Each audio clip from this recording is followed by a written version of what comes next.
Greetings and salutations, rest of humanity, possibly aliens. It is your boy, FreakEasy Gaming, or Daniel, whichever one you prefer, coming at you guys with another video. And today we are going to be talking about Fallout 4. Just things. Woo! My voice cracked there. Did you guys hear it? Stop laughing. It's not funny. Anyways, guys, we're talking about things you should know about Fallout 4.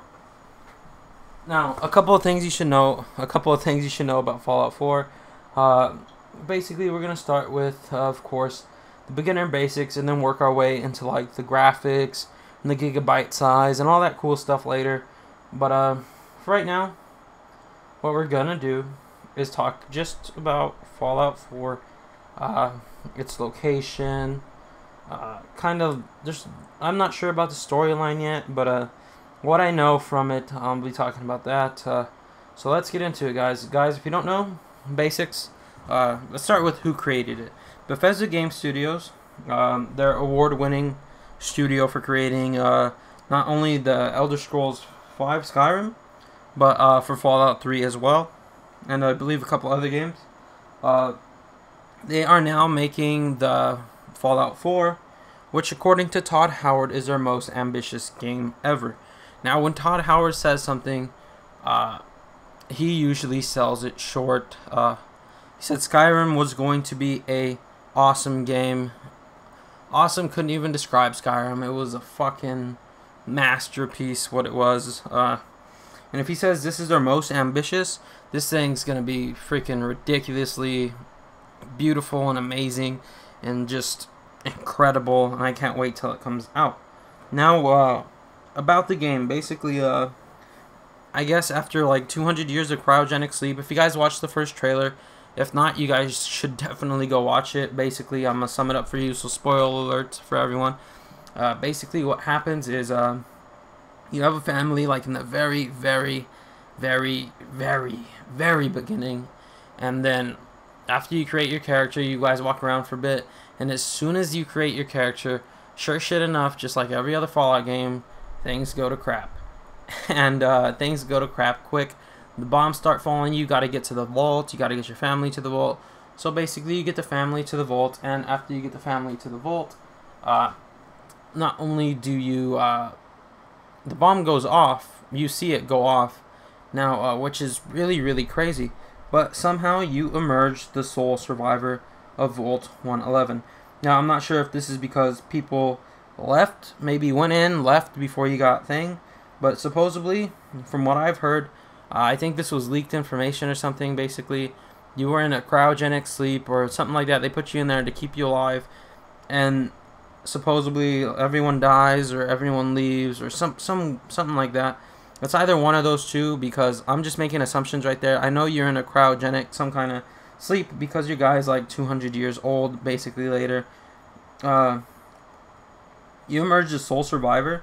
Now, I'm not sure if your family, the kid and the baby, is still alive and all that cool stuff, but every choice you make from like then on after you leave the vault affects the entire world, as we already know in all the Fallout 3 and Skyrim games. It basically affects the whole world, and not only can you rebuild basically the wasteland and determine its fate, you could like rule it basically almost with all your little cities and settlements and civilizations. I'm not sure if you could like do the whole wasteland, make it yours, but you might be able to, or maybe you are able to kill everyone in like one of the giant cities, and then after you kill everyone in one of the giant cities, you take over in Fallout. And I guess like some of the features that they highlighted, even Todd Howard highlighted them at the E3 press conference, was that basically, you freedom and liberty to do whatever you want, whatever your heart desired. That's what they wanted in the game, according to Todd Howard. I remember him saying something along those lines. That's what they wanted in the game, that they wanted everyone to do stuff like this. Now, this was leaked on Amazon, and it's still there. They kind of killed it. Basically, they said you now have this massive open world with hundreds of locations, quests, and characters. Now, those aren't their exact words, but that information was from Amazon. So that's kind of crazy. Hundreds of locations. Now, hundreds means over 100, so it has to be 2, 3, maybe even 400, minimum 2, which is really cool. Characters, hundreds of characters, which is also included in there. So I can't be 150. That has to be at least 200, which there's going to be probably way more characters in it. So just think about that. And quest, hundreds of quests. Oh my god, I couldn't even. I could probably count the freaking quests I did on Skyrim and Fallout 3 without even probably remotely hitting 100. And this one probably 100, something around there. But this one's going to have not only 100 but hundreds, like maybe 3, 4, 500 plus. Every time I'm talking about Fallout 4, that happens to me. No clue why. Hundreds of quests, and then plus the DLCs that are coming out, which are already confirmed. No one knows the specifics about them, but Amazon basically put it on, I believe, a little bit early. This was like a couple months ago that people started finding this out. Basically, it was a DLC code for the thing. Now, it's not $29.99 like everything usually is. It is actually $39.99, which is interesting to me. $39.99. That's $10 extra than most things cost. So that means they have something really big going on. Then, and I hear there's multiple fractions that you could choose to join, because they're already set up all over the wasteland, which is really cool. Or you could try to do it alone. You could try to do it alone, or with the help of a fraction, which is really cool. Basically, everything is up to you. Now what's really cool, which is the awesome features, you could collect and build stuff. If you guys don't already know, you could basically, if you have a gun, you could basically deconstruct other stuff like lamps and chairs and probably a bunch of other weird crap. And basically you get to customize your gun piece by piece and basically make it yours to the exact settings you want. No longer do you have to hope that you find a gun you like. You now know that you are going to have a gun you like because you're going to be the one creating it. And not only could you do that for weapons, you could do that for armors, supposedly food and chemicals like stims and ments and like all that other cool rads, I think, maybe Radaway and all that other really cool neat stuff.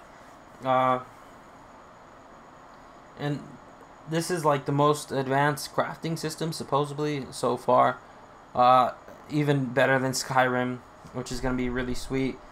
I think your armors and weapons can be customized in detail, like you can choose what you want on your shoulders or your arms or your legs or whatever, which is going to be super, super amazing. You could even begin to build settlements like we were talking about, and basically, I don't know how big you can make them. They didn't really specify on how big you can make them. They didn't specify, hey, you could take over the whole wasteland if you want to. Not really specified there, but that's pretty good. I'm not sure if you... Okay, now let's move on to... No, let's stick on this for a little bit. Like, managing civilizations and settlements. Supposedly, you could run trading caravans through and through. You could, like, have a shopkeeper and all... Like, everyone just starts flocking to your little settlement, which is really cool. But I don't know how they're really going to control, hey, is that your house or my house? You know, random people are going to be walking in there and shit. I bet you, like, oh, this is a nice house. Start taking your things, and you're going to have to start killing people and putting mines everywhere, which is going to be weird. You have to have some type of security system for your home because people are going to go in there and try to steal your things. And, oh my god, don't even get me started on the graphics in this game. Oh, wow. If you guys haven't watched the trailer, the graphics are super, super beautiful. Supposedly, they have, like, a new, like, lighting engine, which brings, like, Fallout basically to life, and, like, it just jumps off the screen at you. It looks amazing. Everything looks, like, dynamic.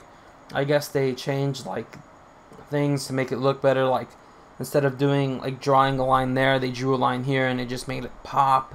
And it just looks absolutely incredible, and it's just, like, dynamic, beautifully detailed. Todd Howard said they paid attention to detail. That was the most thing they paid attention to, which detail, you know, really, really matters.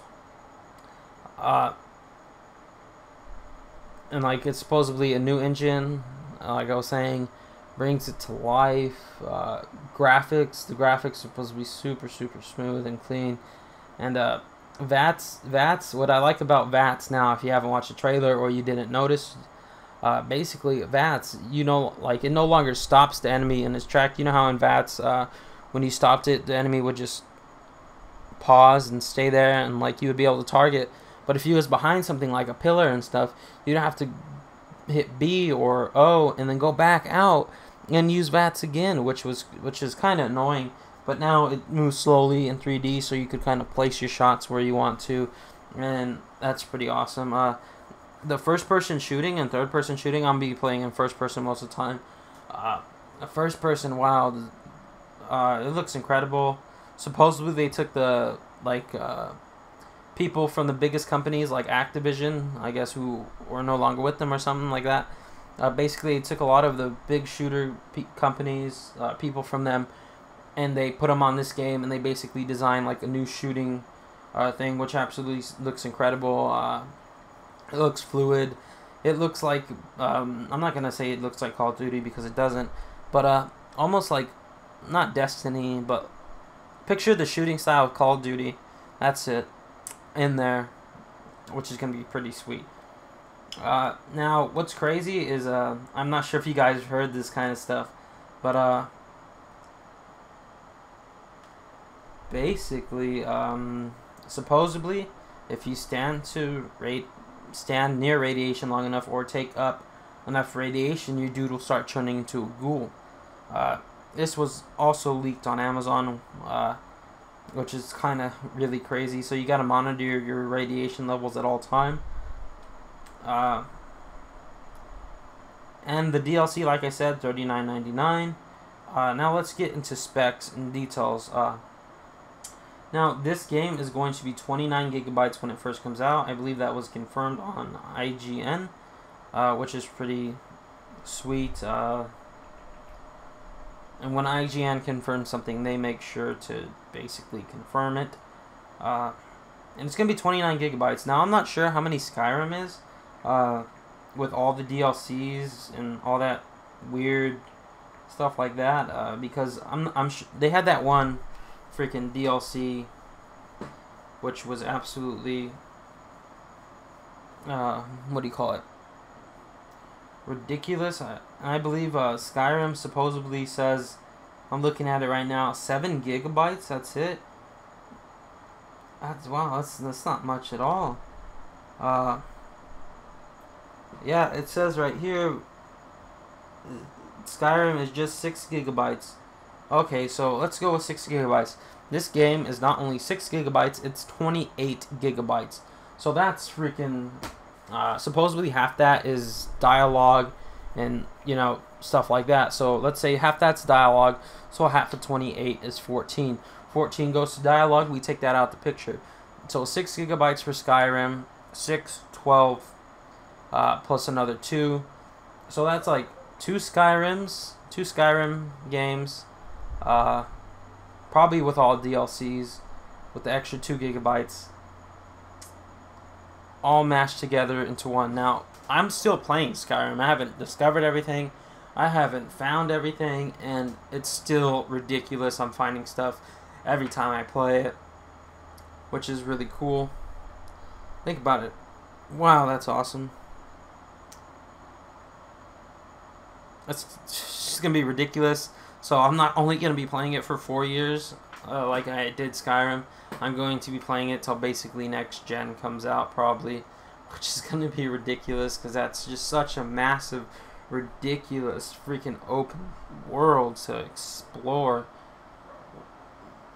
That's freaking cool.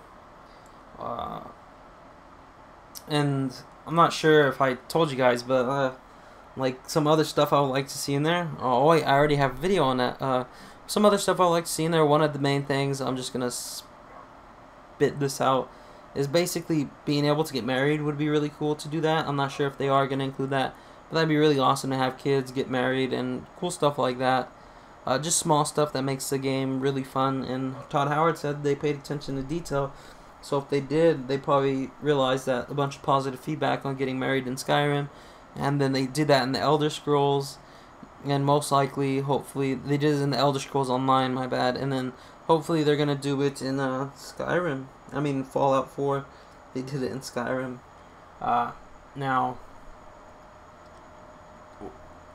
this is gonna be an amazing game. Again, 28 gigs. Yes, there I was. So it's gonna be 6 gigabytes for 6 gigabytes for Skyrim. That's what people are saying. 6, 12. And let's say it's going to be 18 gigabytes with DLCs. That's 3 Skyrim games basically mashed together. Quest-wise, not, of course. Just think of how big that world's going to be. Just think of how many quests there's going to be.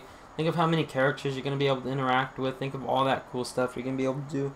This is going to be a sweet, amazing, awesome, freaking crazy game.